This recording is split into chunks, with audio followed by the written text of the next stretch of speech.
નમસ્કાર વિદ્યાર્થી મિત્રો, @vmaster76 યુટ્યુબ ચેનલમાં તમારું સ્વાગત છે। ધોરણ 10 વિષય ગણિત જે વિદ્યાર્થી મિત્રો ધોરણ 10માં નાપાસ થયા છે ગણિત વિષયમાં, એના માટે શું કરી શકાય, પાસ થવા માટે કેટલી મહેનત કરવી પડે, ધોરણ 10માં પાસ થવા માટે શું કરવું। તો અત્યારે વિદ્યાર્થી મિત્રો તમારે શું કરવાનું છે, તો ઓછામાં ઓછો સમય પાસ થવા માટે તમારે પ્રકરણ 14 જે છે સંભાવના છે, બરાબર, એ સૌપ્રથમ તૈયાર કરવાનું છે। કેટલા ગુણ છે, તો કે 10 ગુણ છે અથવા સાથે છે એના 14 ગુણ છે।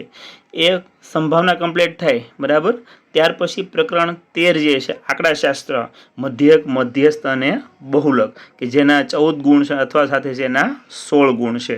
એટલે આ તમારે બંને પણ ખાસ તૈયાર કરવાના છે, સંભાવના અને આંકડાશાસ્ત્ર। ખાસ કરીને એના સૂત્ર તમને આવડવા જોઈએ, કારણ કે વિભાગ ABCD ચારે ચાર વિભાગમાં આના પ્રશ્ન છે પૂછાતા હોય છે।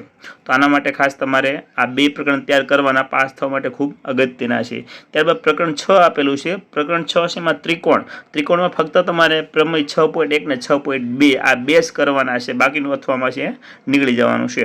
એટલે ખાસ તમારે આના માટે છે પ્રકરણ 6 માંથી 6.1 ને 6.2 બે પ્રમેય કરવાના છે। ન પૂછે આપણે બે પ્રમેય છે લખીને આવવાના છે, એટલે પાસ થવા માટે આ પ્રમેય છે ખૂબ અગત્યના છે। ત્યારબાદ જે પ્રમેય તૈયાર થઈ જાય તો પ્રકરણ 2 છે બહુપદી, બરાબર, 6 ગુણનું છે અથવા સાથે પણ એના 6 ગુણ છે અને ખૂબ સરળ છે। આમાં બંનેમાં આપણે સુરેખ બહુપદી, દ્વિઘાત બહુપદી કે ત્રિઘાત બહુપદી આપી હોય તો એની મદદથી આપણે એના શૂન્ય શોધવાના છે। શૂન્યનો ઉપયોગ કરીને સહગુણક આપણે તો કે સહગુણકનો ઉપયોગ કરીને, શૂન્યનો ઉપયોગ કરીને સરવાળો ગુણાકાર એ છે મેળવવાના છે, દ્વિઘાત બહુપદી મેળવવાની છે, અવયવ પાડવાના છે।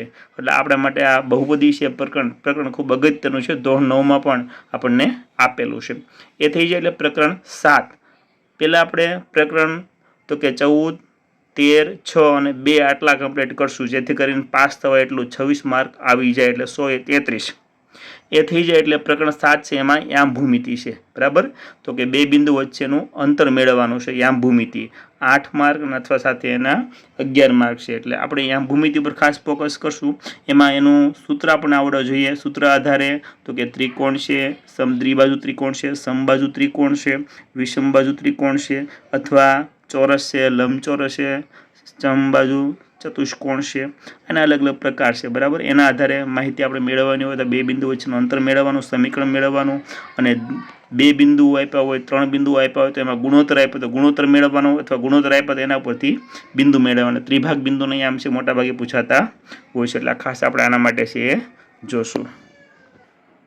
પ્રકરણ 7 પૂરું થાય એટલે આપણે પ્રકરણ 5 સમાંતર શ્રેણી, જો આમાં તમને દાખલા આવડે તો ગણવાના છે, ન આવડે તો તમારે ખાલી સૂત્ર 2 કમ્પ્લીટ કરવાના છે। એ 8 માર્કનું અથવા 13 માર્કનું છે, પણ 2 સૂત્ર તમારે ત્યાં તૈયાર કરવાના છે। એક તો આપણે તો કે એક મુખ્ય સૂત્ર જે ખાસ કરીને તફાવત મેળવવાનું આવડવું જોઈએ, બીજું છે એનનું પદ મેળવવાનું અને એનમાં પદનો સરવાળો, એટલે એન વાળું અને એન વાળું બંને સૂત્ર આપણને આવડવા જોઈએ। એના આધારે પણ કેટલાક દાખલામાં સૂત્ર લખવાથી પાસ છે એ થઈ શકાય છે। એટલે આ પ્રકરણ 5 છે ખાસ, એમાં તમારે તો દાખલા ગણવાનો પ્રયત્ન કરવાનો, આવડે તો, ન આવડે તો તમને એના સૂત્ર આવડવા જોઈએ। એટલે જે આપણે પ્રશ્ન પૂછાય છે ત્યાં બંને સૂત્ર આપણે લખી શકીએ તો આપણે અડધો માર્ક એનો મળી શકે છે।